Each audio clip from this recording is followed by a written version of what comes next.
everyone! Welcome to this week's episode of Random Acts of Science. Today we are going to be making walking rainbows. In your bag there is 6 plastic cups, red, blue, and yellow food coloring, an eyedropper, and several pieces of paper towel.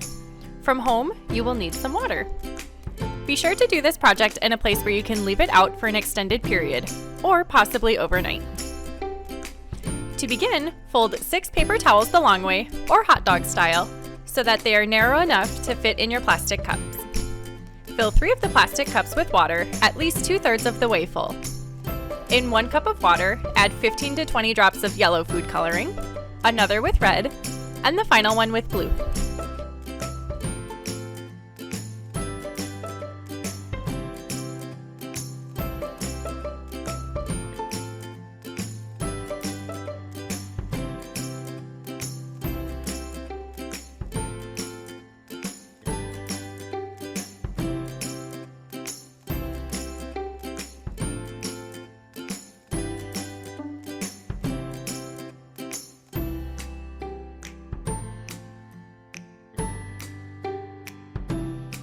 Using the remaining cups, arrange them all in a circle so that there is an empty cup between each full one.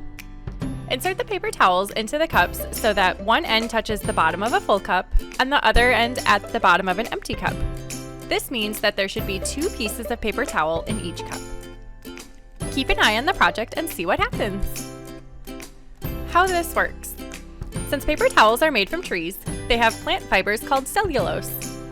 Water can travel through cellulose due to adhesion and cohesion.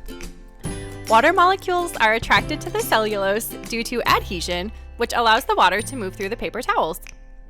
In addition, water molecules are also attracted to each other due to cohesion, which allows them to move upward in the paper towels, defying gravity so they can walk from one cup to another. Over time, when 2 different colors come together, they make a new one, which is what creates the rainbow at the end.